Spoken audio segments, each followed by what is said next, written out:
Welcome to Renewed by Faith, where we are doing a deep dive into the book of Job. And today we are reading chapter 6, Job's response to his first friend who spoke, Eliphaz the Temanite.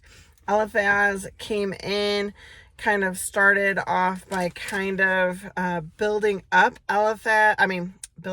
Job in saying, that he's instructed many, he's strengthened, he supported those, and now that he has trouble, he's discouraged. And then he mentions that a spirit came along and said, can a mortal be more righteous than God?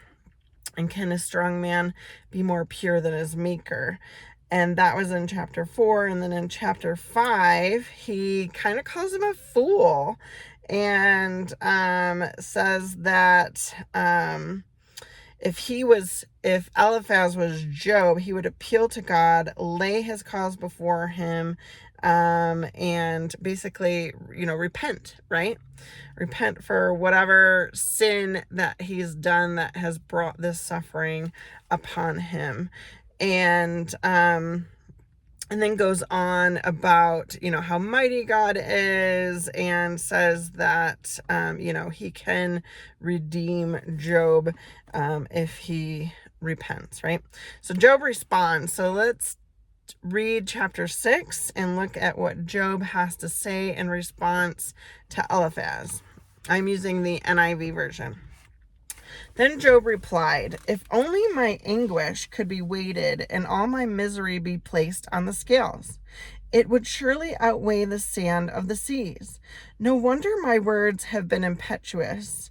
The arrows of the Almighty are in me. My spirit drinks in their poison. God's terrors are marshaled against me.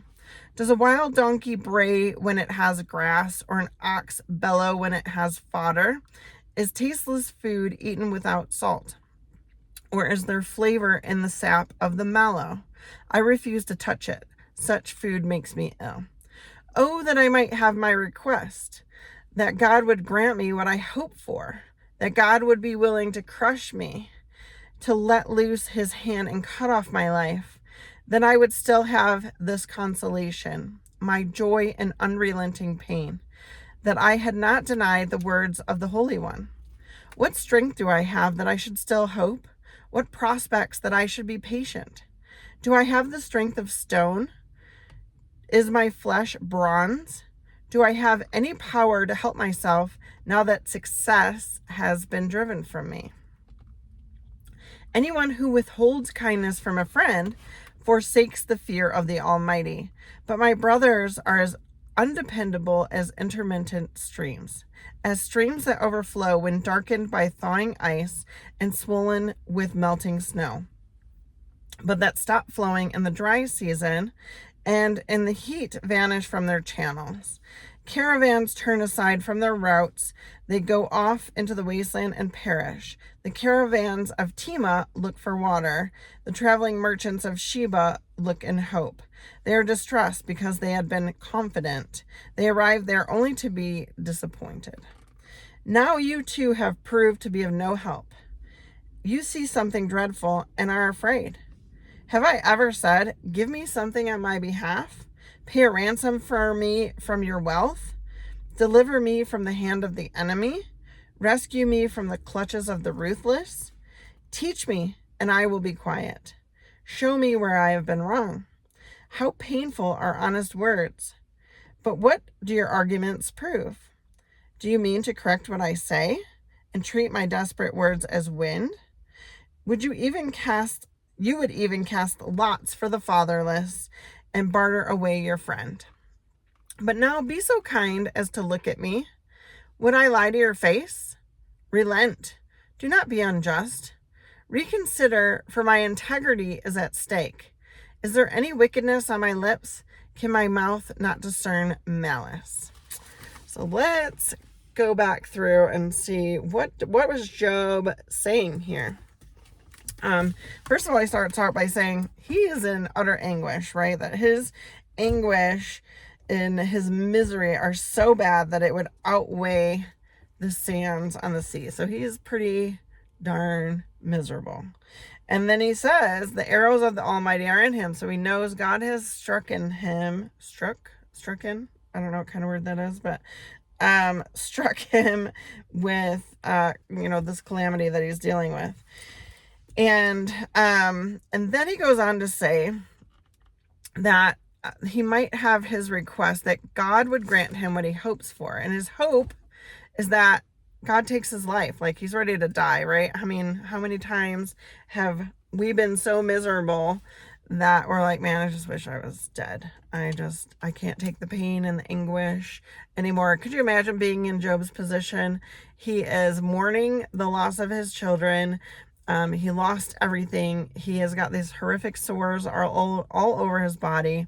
He's pretty miserable. And he's just like, God, just take me. Then he says, I would still have this consolation, my joy in unrelenting pain, that I had not denied the words of the Holy One. So he still hasn't cursed God like Satan said he would. He's ready to give up. And, but note this verse 13. Do I have any power to help myself now that success has been driven from me? So he is pointing out, sorry, my nose is itchy. He's pointing out that he has lost success, right? His wealth and everything. And says, do I have any power to help myself? And I think that he's recognizing that he needs God, right? But he's still not really turning to God or repenting or accepting the fact that he might have done something to have this come upon him.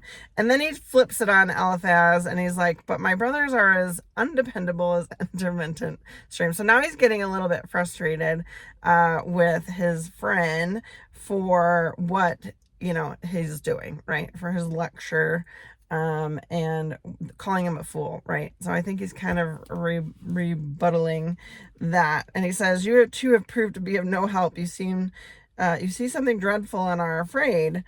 And he says he's not asking him for anything, right? I mean, Job never did. There's no proof of Job ever asking his friends for anything.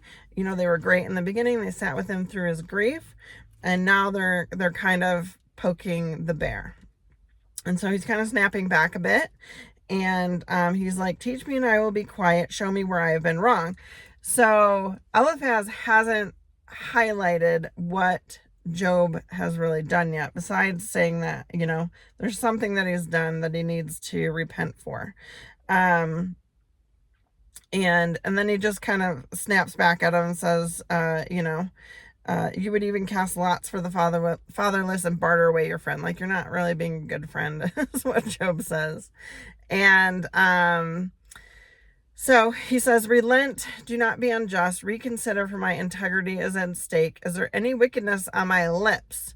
Can my mouth not discern malice? So he is claiming his righteousness at this point, that he has not done anything wrong, that he hasn't said anything to curse God, which is what Satan wanted him to do. And he says, relent, like, give up, like leave me alone, stop accusing me of something that I didn't do, right, is what Job says. But we'll see. There's more to the story that really needs to be clarified. So that is chapter 6. Tomorrow, or the next, tomorrow for me, but might not be tomorrow for you. The next chapter is chapter 7. We are continuing with Job's response to Eliphaz, and we'll look at what else he has to say. Thank you so much for joining me today. I pray blessings over you and over your life, and I pray you have an amazing day. Take care. Goodbye.